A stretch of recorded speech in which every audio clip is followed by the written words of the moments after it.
Oh.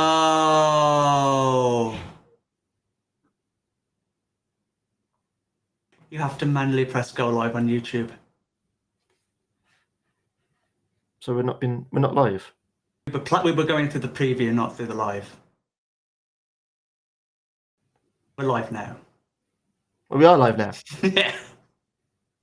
Wait, so did the intro all play and everything? I don't think so. No. No.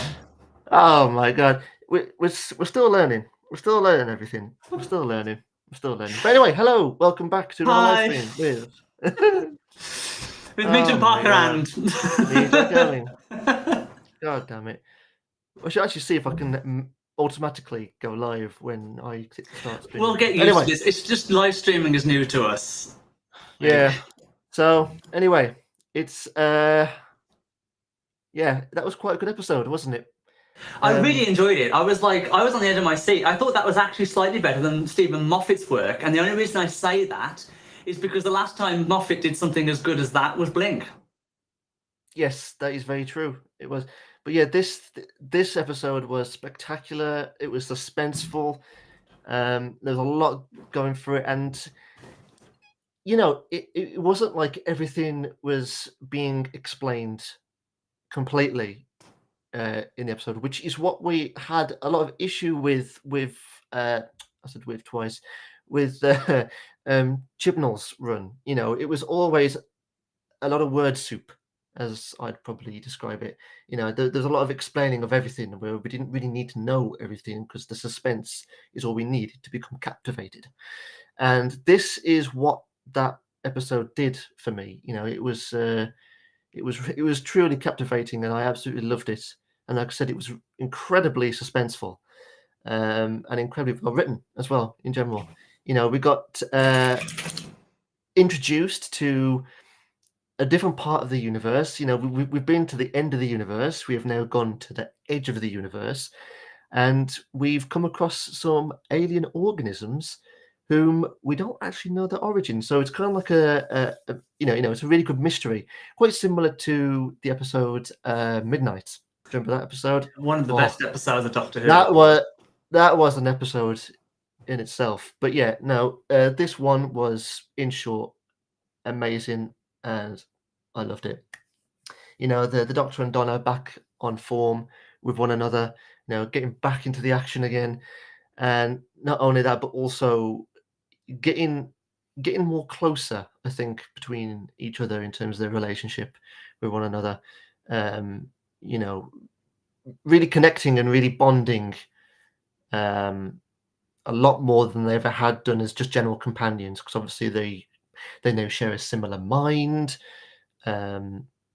So they've got that really strong connection between one another, and it's really nice to kind of see it grow even more in this episode, especially the moment, you know, when, you know, Donna realizes that, you know, that she might not eventually go home, and obviously she starts to panic a bit, and the Doctor tries to reassure her and say, no, you are going to get home. You know, that bonding and that connection between the two of them, it's really nice to see that, and really nice to see it become ever stronger than what it's been before. So obviously the idea for this is that they've gone to the edge of the universe randomly. The TARDIS just brought them there, and you know, due to hostile action, which was these strange shape-shifting organisms of unknown origin, they tried to copy the Doctor and Donna so that they could find a way to get off the ship and obviously, you know, cause havoc across their universe, or at least their idea of space. And obviously it was kind of like a battle of whims, I suppose, whims and wits rather. You know, trying to outsmart the other, essentially trying to outsmart themselves, I think, weren't they? In particular, which, you know, quite kind of made it really that much more interesting as an episode. And of course, that in turn helped us kind of, you know, realize what the Doctor's currently going through, given the past, you know, past regeneration and what happened with, unfortunately, the Flux situation, you know. So obviously there's a lot of emotion in there. And the only reason why I bring that up is mainly because of the way David Tennant emphasizes that. you know, when that guy acts, he acts. And, you know, when he was thinking back to the whole Flux thing, because to be honest, I've actually forgotten that myself. Yeah, it kind of I don't erased from remember my brain. most of it. It was a mess, so It was. I didn't recall it at all. Like I knew But what they were on about, but the fact, details gone. you know, the fact that, you know, we saw David Tennant's Doctor react that way, that with that anger and that bitterness towards himself, you know, it was interesting to see, and I suppose I don't know if there's a better word for it, but kind of made me appreciate the Flux stuff a bit more, a little bit, tiny bit, Well, the thing a is, little right, bit. here's an interesting point that I could make here. Mhm. If Russell T Davies had wrote the Flux, I think it would have probably actually worked. Yes, I agree with you. So, I really do. I really do agree with that. That is very true. I mean, let's be honest. Like we said before, Chibnall really was best at, you know, his detective type mystery genre when it comes to writing. When it comes to Doctor Who, it's a whole different universe. But anyway, let's go off on a tangent. But yeah, the main premise of this episode was simply, you know, them trying to battle these unknown entities to prevent them from copying themselves and then escaping off this ship. And when you think about it like that, you know, it's a very simple episode, yes. A very simple story, yes. But it just drew you in and got you hooked. And that is the key thing that Russell T Davies has always been able to do when he's written Doctor Who.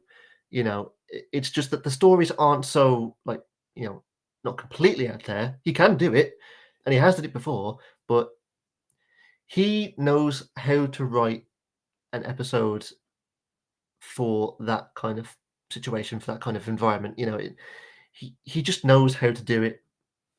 I It's don't know hard to how he comes describe. up with the ideas. Yeah, but Such a good I writer. think essentially this episode was mainly focusing on the Doctor and Donna's relationship, them trying to reconnect again and catch up after 15 years of not being together. And obviously by doing that they kind of learned quite a few things. But yeah, no, it really got me, and I was quite happy to see this level of creativity again. This, you know, this kind of good content that we're used to back before, you know, Moffat left, really. Because yeah, Moffat's run wasn't particularly super fantastic, but it weren't terrible. You know, Chibnall's was where everything went down, and of course now again, we said this in the last one, but cinematography, special effects, and everything was amazing. I had one slight problem. I mean, it was just a slight thing, right? It wasn't anything into too picky. But you know, when they were walking down that corridor for the first time, I mean, you could see the green screen. I mean, you could see it was definitely a whole. I know it is, but it, it wasn't subtle Didn't enough. feel as realistic as you wanted it No, to at the time. granted, they tried to, because if you noticed when the camera panned, the background behind them moved, and then there's like another layer of background behind that. It was kind of like a trying to give the impression of a third dimension. Mhm. But yeah, no, it was yeah, it was it was quite But evident to me. But regardless, the CGI work for the The entire ship, of the whole ship, the whole thing, the wh- whole moving parts the and what have drone, when you, the and the drone around the ship, drone. that was Yeah, gorgeous. That was beautiful. That I've was. forgotten the name of the company that's doing the special effects. I did have it, one memento, because they have it. Hold on, Star Beast, because the Star Beast, they did a Star Beast Yeah. thing, and I believe one of our friends posted a video of it. Who's in the live chat, and I'm wondering whether or not he'll be nice to post it again, Cody. But there was a link of the SFX. Was it Cody who did that, or was it Coney? Either way, there was an SFX. Hold on, I'm going to get the name of the company. in a While moment. you're doing that, yes, Devon, that was something we noticed as well. That the sonic screwdriver is like a combination of other different types of sonics, not just the Doctor's, but also John Sims' Master's screwdriver as well, which I thought is quite a nice touch to it. And on that note as well, I was quite happy that we didn't have too much use of the sonic screwdriver again, like we used to, because we do that a lot of the time. Getting rid of it was actually a good thing. Untold Studios. Untold Studios, there you go. Yeah, they did the And big stuff, so I think that's just going back to Wample's Revenge. yes, Harry. I hope that's the We think we found it at the same time then. Wample's Revenge. I hope I'm saying your name. Wample's right Revenge, there. yes. Yep. Yes. I'm glad you brought that up, because we were going to talk about that next. So these organisms, they could shapeshift. Well, I'm going to call them shapeshifters, for lack of a better way of describing it. And I have to admit, I didn't really find it scary as much, but I just found it quite comical, especially, as you say, when David Tennant was galloping down the hallway on all fours. Seeing their jaws drop. No problem, Wab. Seeing their jaws drop and those big hands just going like that. I actually found that quite funny. It was funny, That was quite, comical.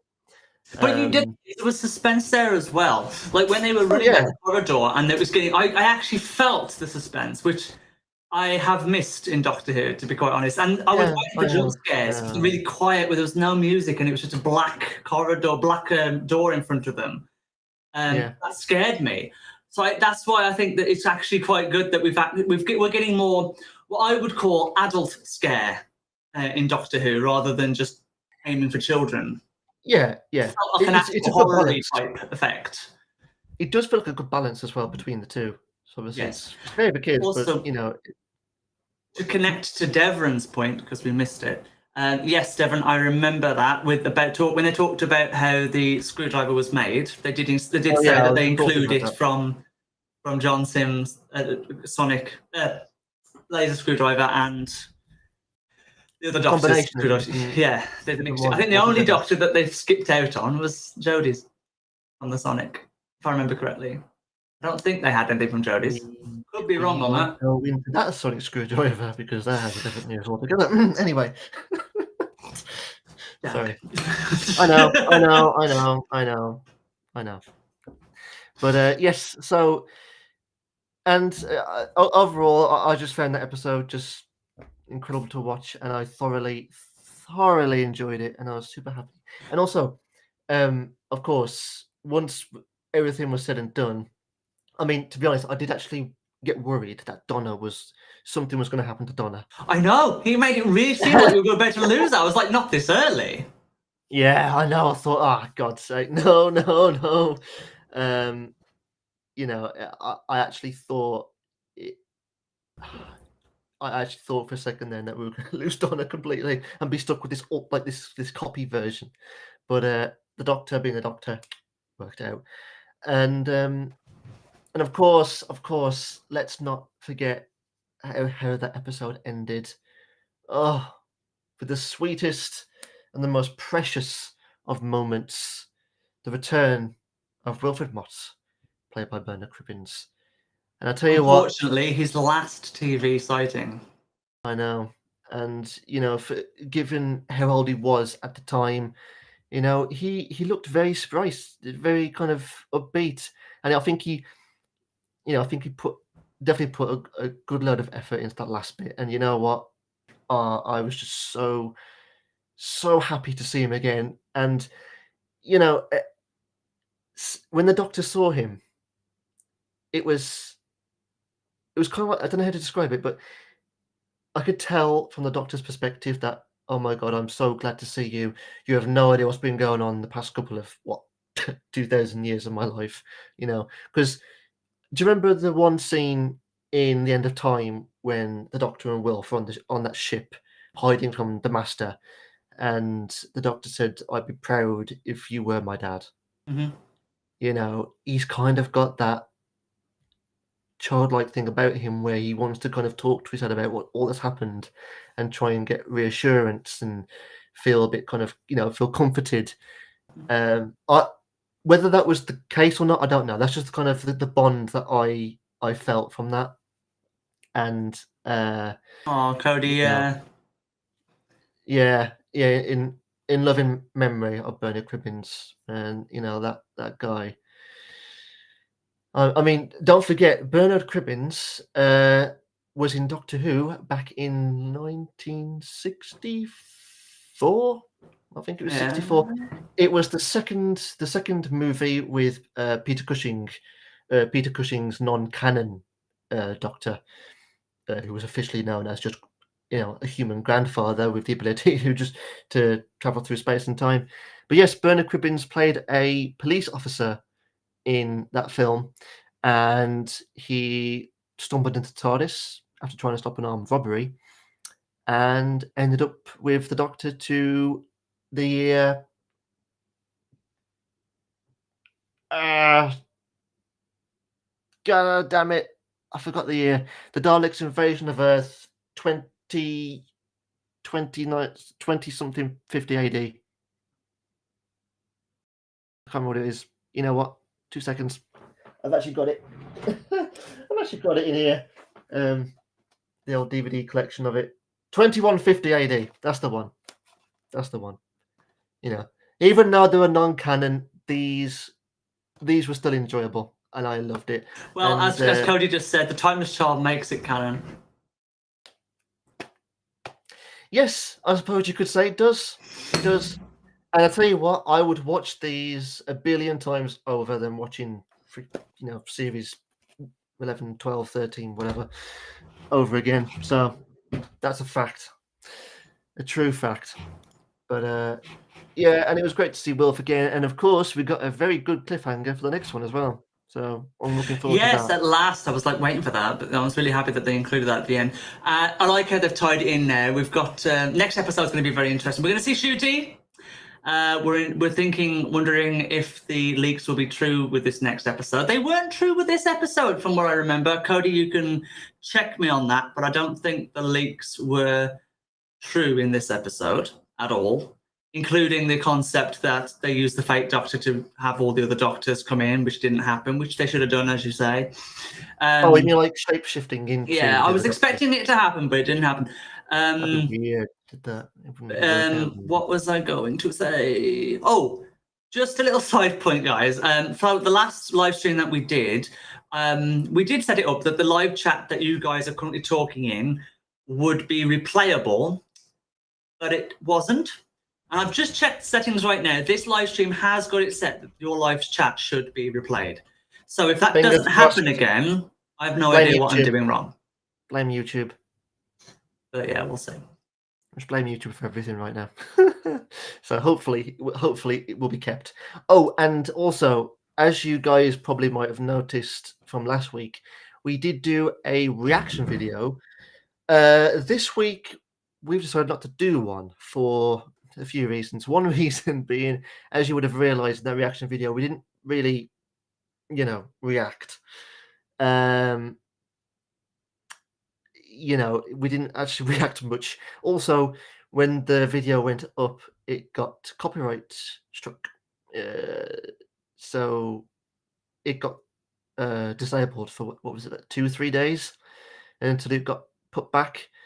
I don't even know whether or not they've approved it yet. I think they said 30 days. But the thing is, we did try to keep within fair use rules. Not that we know what fair use rules are. I find it a very confusing subject, apparently. But from what I've gathered, it's still marked as copyrighted, and the dispute is still under review, which means no, they haven't bothered to check it. It says the dispute expires in 24 days from this recording. So, And what did you detect, Jack? That the part that they copyrighted was the bit where we said the bit that we saw. The bit that they actually marked. Now, I don't know whether this is just coincidence, automatically done by the YouTube system, the AI system, or they've done this themselves. But the part that was claimed as copyright was the part where me and John reacted to the sexism comment towards the Doctor from Donna and Rose. Which is was probably like, just coincidence, but that is funny if it was actually like if someone actually just That manually was went, funny. "That's not acceptable," and just like copyrighted that part. That would be funny. a bit ridiculous. But yeah, one thing that Harry just mentioned, which is a good point, because I did hear it come up once or twice during the episode towards the end, but I didn't actually click with it. So the word gravity. It's now called Mavity because Isaac Newton, was it? Yeah, It said Mavity instead of gravity, which is a silly joke, really, but all because the Doctor and Donna has interfered, and so now apparently in the universe it's Mavity, and the Doctor knows it's gravity, but he has to say Mavity now because she knows it as Mavity because it was all messed up. And I mean, so is that going to be never rectified now? Is it always from now on going to be called Mavity? Is he going to remember to do that in all the scripts, or is he going to fix it? Probably going to fix it. I have no idea. He's probably going to fix it. I have no idea. So yeah, I don't know. It's a bit daft, but honestly, given the things that we've had in the past couple of series of Doctor Who, blimey, it's not the worst. So I think we can get by with the use of the word Mavity, whatever. So I think we can roll with it. But Quick. yeah. Don't worry. Carry on. Oh, yeah. No. Okay, it's all right. I was just doing a bit of research in the background. Oh, that's right. Yeah. Isaac Newton. Sorry, one memento. He was born in England. His father was Isaac Newton Sr. I don't know where he was born, and his mother was Hannah Askoff, and she was born Biscoff? Market Overton, which is also England. Right, so they're all English. Why? What did you think? There was American or something? What? No, I was just double checking because I didn't know whether or not Isaac Newton had any different past. Oh, okay. So yes, now overall, I think if I was to really rate this episode, John, I would give it a 9. 9. What about you? What would you give it? Yeah, no, a 9. A 9's good. Yeah. 9 for me. Cool. That's good. So, I mean, that's pretty much all the points that we've more or less wanted to discuss, really. Anything that you want to add to this while we're here? No, just that I really, really am enjoying the story writing now of Doctor Who. It really it feels like Doctor Who again, and that's what I've missed. It's really refreshing. It really does. We had before. I'm excited for the next episode, and we haven't had that. Now, the only time I had that with Chibnall's Run was the first episode of Series 11 and Series 12. And then after that, it just went downhill. So far, it hasn't gone downhill. And the bits that we don't like, the extra little tiny references here and there that we don't like the Timeless Children and last episode's sexism, we can brush over them because they're quite minor chunks. Like, you could cut those bits out of the episode and it wouldn't affect anything else. The story itself is still solid. The ideas behind it are still solid. I mean, I have no idea how Russell came up with these ideas. And the thing is, you know how many episodes he's writing? I mean, he only recently came out with the idea that he wrote a script for 2025, May 2025. I say recently, that must have been a month or so ago now. But the point is, he's still writing. How is he coming up with these ideas? Where are they coming from? Is he sleeping and then waking up from a dream and going, that'd be a good Doctor Who episode, because maybe we should do that. Well, it wouldn't surprise me if he does. I imagine some scriptwriters do tend to, if they get an idea, they pencil the ideas down as just like short notes, like brief notes. And then if they feel that they want to, they can adapt it into a full screenplay. afterwards or when the time comes. So. Interesting. Cody has said that he is saying episodes an 8. He said it was solid, but so many missed opportunities. I actually agree with that. I'll keep mine as a 9, but I definitely agree that yes, they could have done the evil doctors thing. I think that would have been cool to have Peter Capaldi and Matt Smith come in, because they could have had the whole shape shifting. He doesn't know how to stick and goes through all of his past as much as it could, and have them as an evil version of the Doctor. Along with David Tennant's version, I think that would have been a much greater opportunity, because there was rumours. That was part of the leaks. There was rumours that they were kind of like an opposite version of themselves. Yeah, rather than a direct copy. Which that's interesting. That is interesting. So yeah, so obviously we're going to be doing the same thing again next week. Obviously, next week's episode is going to be a hell of a blockbuster from what we can gather, because I think we're well beyond an hour for next week, correct? I read that it was slightly over an hour. Hold on. Doctor Who the Giggle runtime. Premieres at 6:30. It has been granted a 65-minute time slot ending at 7:35, though the exact length is 61 minutes. Oh, well, I thought it was been longer than that. So I guess, shall we keep our stream at 7:45? That should give us enough time, to think, to get a quick drink and... Yeah. Well, okay. The next time, if all goes according to plan, I'm going to put this out there right now, because I have no idea how it's going to work next week. But next week, we're going to be in the same room as each other.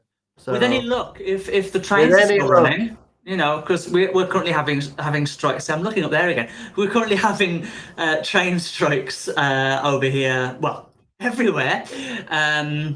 Not salty, but the hopefully if nothing is wrong with that, Jack will be popping over to see me for the Christmas little period, for a weekend, and obviously that means that he's going to be here during the Doctor Who episode, which means we'll be doing the live stream in this house, and I'm hoping that it doesn't go wrong. Harry says you might need the drink for the next episode if the leaks are true. Oh god. Yes, if the leaks are true, Harry, I'm anticipating. Yeah. Well, it's going to be John interesting. knows all that. I don't read into the leaks, because they'll either make me disappointed for knowing too much or make me angry. So that's why I stay away from them. But if you guys are reacting that way, then oh boy. Well, we'll see. It might be a good story. It might make you roll eyes. I don't know. We'll see what happens. We'll see if it happens. Yes, Devon as well. If they're having a spin-off series of his own is true. I had no idea. Is that a rumor going around? Isn't he getting a bit old now? Isn't Paul McGann getting a little? No. Bloody hell! I mean, Sylvester McCoy, Colin Baker, and Tom Baker and Peter Davison came back for a bit. So Paul McGann could come back. Mind you, he came back for the. Mind you, that was 9 years ago for the 50th, didn't he? It was 10 years ago. Sorry. So yeah, because he did that little prequel episode, The Night of the Doctor, or something. Yeah, no, I think if he had his own spin-off series, right, I'd love it. I would love it, because Paul McGann was great, and that poor man, he got the role taken away too early. He should have been allowed to have a series, but hey ho, it is what it is. So that's all we've got time for tonight, folks. Thank you, everyone in the chat, for joining us tonight. Much appreciated. It's been fantastic having you guys here. It's been absolutely wonderful. And of course, until next week, do take care, and remember, let your geeky side out, guys. See you soon.